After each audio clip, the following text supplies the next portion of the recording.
Since many of you have never worked in a manufacturing environment, it's important to understand the flow of manufacturing costs in a job order costing system. You already know from past videos that manufacturing costs, also called product costs, are the cost of converting raw materials into finished goods. You know that manufacturing costs are made up of direct materials, direct labor, and manufacturing overhead. Direct materials are the physical materials and supplies which can be physically and directly traced to the production of a product. There can also be indirect materials, materials and supplies that either cannot be traced directly or whose value is so small that it's not worth tracing. Indirect materials are part of the third category of manufacturing costs, manufacturing overhead. Direct labor is the second category, made up of the cost of labor which can be directly traced to the production of the product. Similar to indirect materials, indirect labor either cannot be traced directly to the product or the cost is too small and therefore not worth tracing. Indirect labor is also part of manufacturing overhead, the third category of manufacturing costs. The third and last category of manufacturing costs is, of course, manufacturing overhead, which is made up of all the manufacturing costs which are indirectly associated with producing products. This would include costs such as indirect material, indirect labor, depreciation on factory building and equipment, insurance on the factory, property taxes incurred on the factory, cost of maintaining the factory facilities, and any other indirect costs which are caused by the manufacturing process but cannot be traced directly. It's important to understand the categories of manufacturing costs, but it's also important to understand how they flow through the organization and the organization's accounting records in a job order costing system. In order to do that, let's recall the asset accounts which appear on the balance sheet of a manufacturer. We've covered this in a previous video, but let's just review. Here you can see the standard balance sheet for Manufacturer Limited on December 31st. We start with the heading Assets, then Current Assets, and then the two most common accounts, Cash and Accounts Receivable. Then you'll see a subheading called Inventory. Under that subheading are listed the three inventory accounts for a manufacturer: finished goods inventory, work in progress inventory, and raw materials inventory. These are subtotaled before completing the listing of current assets with prepaid expenses. Let's remind ourselves of the definition of each of these inventory accounts. Raw materials inventory is the cost of all the physical materials and supplies that are used in the manufacturing process. For example, for a bakery, this would include the flour, sugar, eggs, milk, butter, and other ingredients required, for instance, to manufacture a cake. Work in process inventory, sometimes called work in progress inventory, or WIP for short, is the total cost of all unfinished products, products which are currently moving through the manufacturing process. This is where a company accumulates all of the manufacturing costs for products which are currently being manufactured.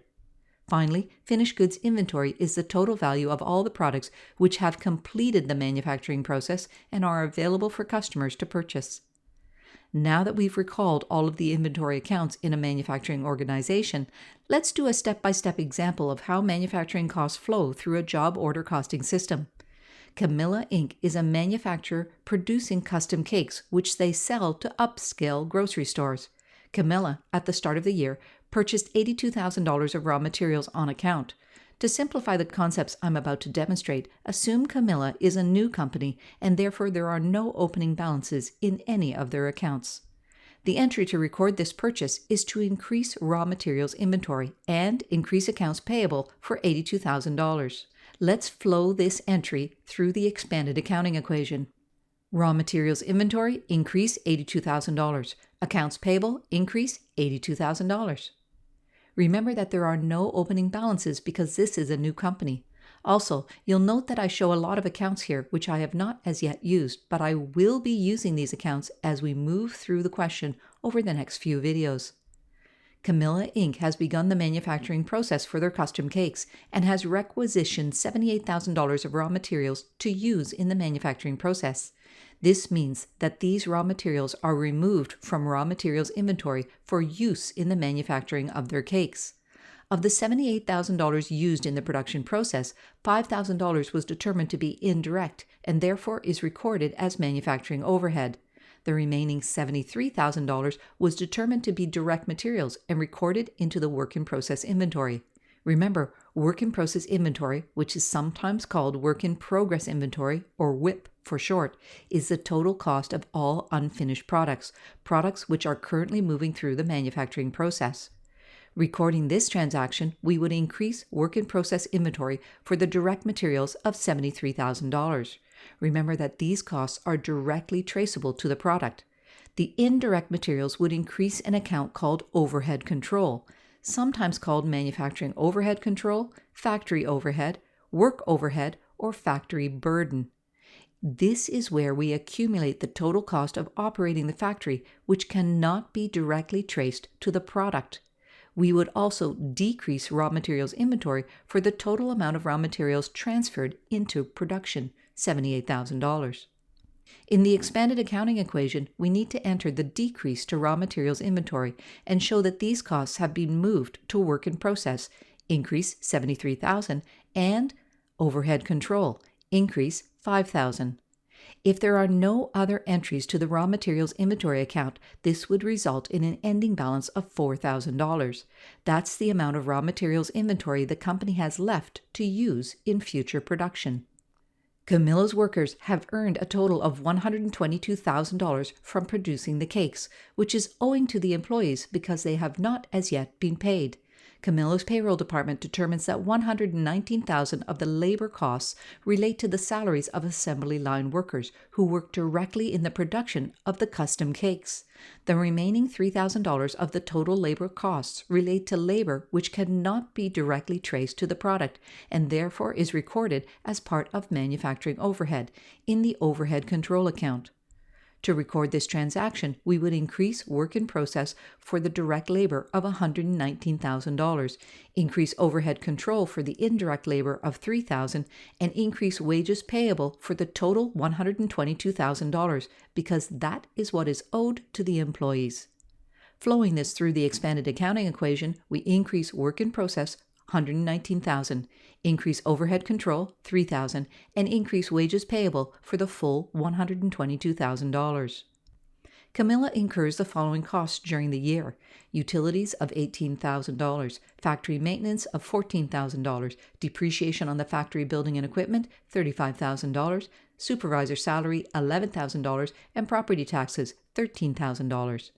All of these costs relate to the overhead because they are indirect. They are caused by the manufacturing process but cannot be directly traced to the product. How are they recorded in the accounting system? First, we would increase the overhead control account for the total of $91,000, which is the total of all of the costs incurred.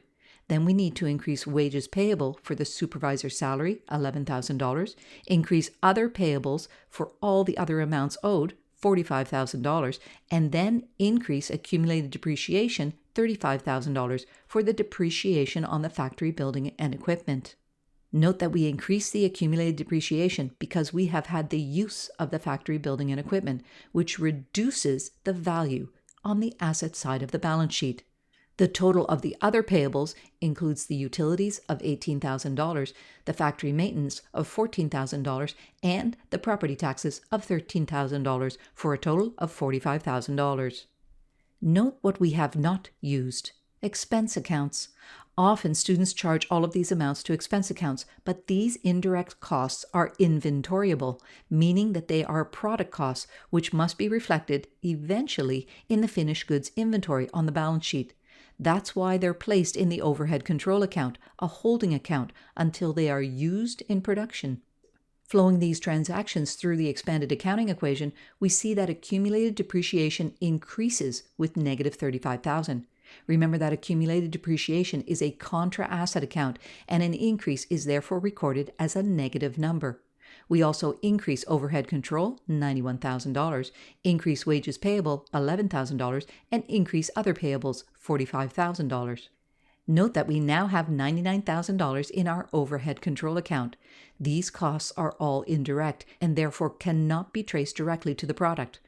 We were able to charge the actual direct material and direct labor to the work in process account because these costs can be directly traced to the product.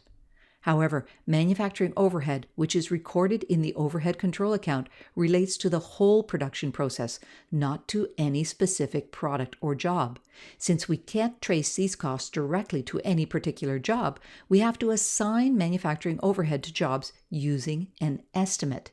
To do this, we calculate and use a predetermined overhead rate, which is the topic of our next video. Thanks so much for watching.